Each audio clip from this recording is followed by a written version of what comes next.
saya Dr. Valena bertugas di klinik pada pagi hari ini. Baik Bapak, silakan duduk.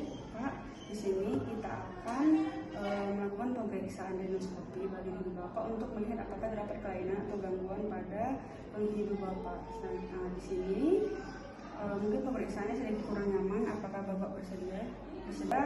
Baik, yang pertama saya akan melakukan inspeksi terlebih dahulu. Saya akan melihat pada daerah lubang hidung Bapak apakah terdapat pembesaran sebelah, apakah terdapat luka ataupun pembengkakan.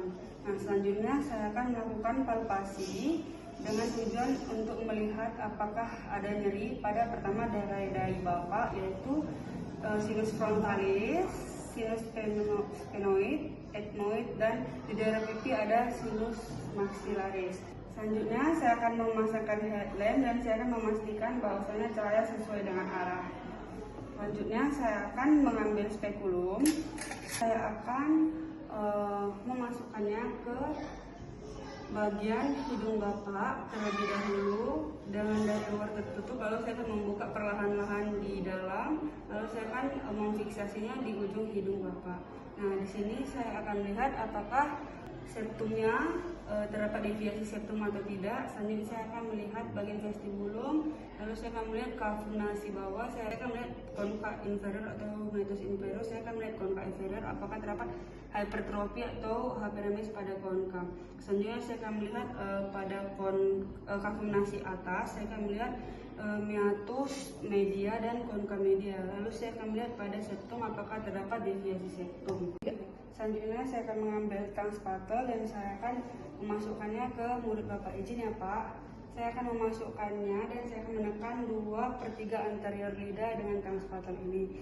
Bapak tolong jangan tahan napas, Bapak napas biasa aja ya. Selanjutnya saya akan memasukkan kaca nerve nasofaring ke atas melewati uvula ke orofaring.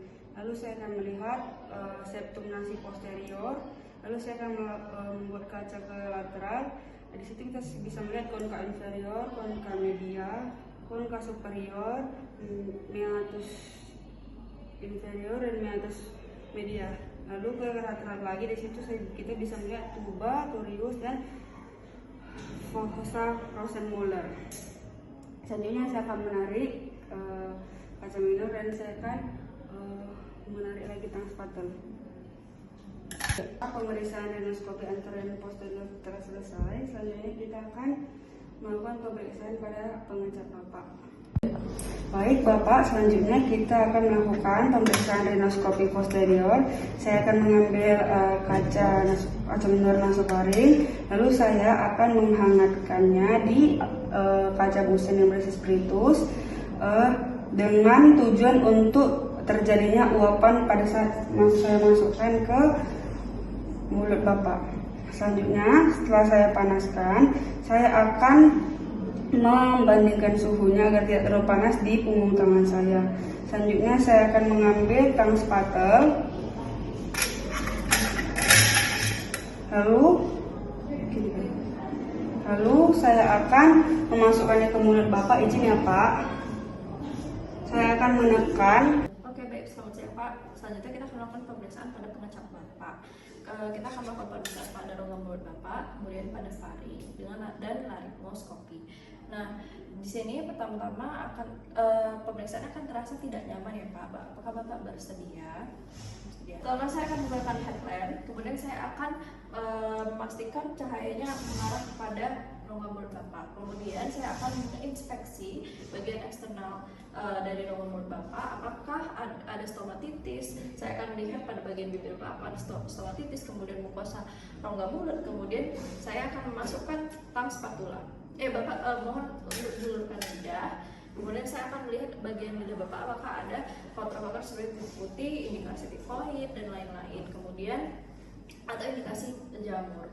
Kemudian saya akan melihat gerakan lidah Bapak. Kemudian saya akan memasukkan tang spatula. Izin ya Pak, akan terasa tidak nyaman.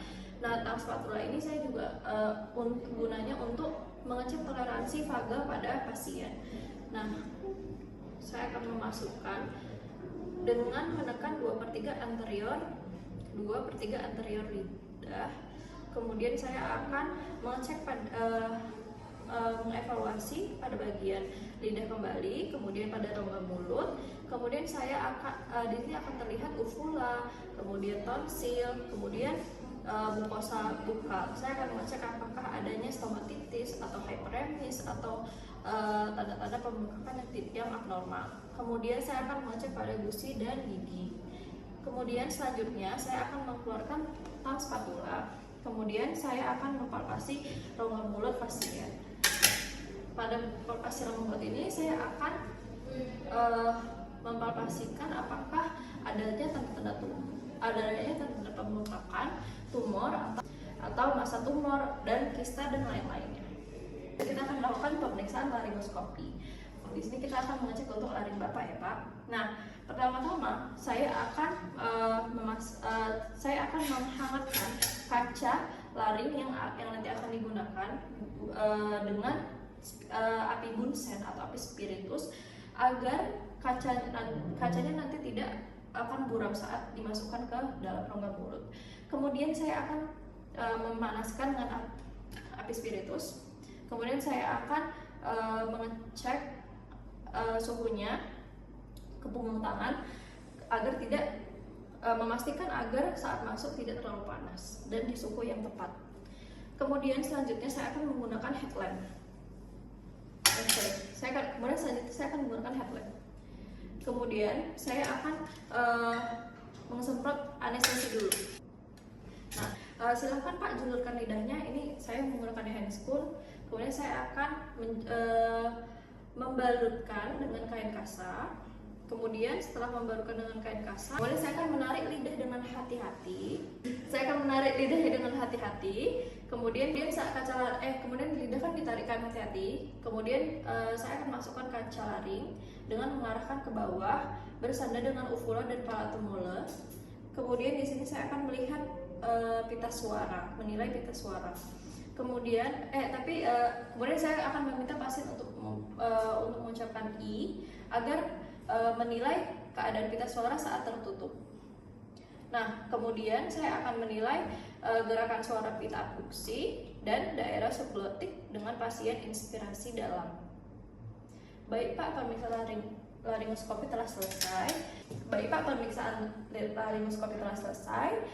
Semua hasil rinoskopi dan laringoskopi tadi dicatat di rekam medis dan semuanya akan dijaga dengan sebaik-baiknya. Baik Pak, terima kasih. Semoga Bapak lekas sembuh.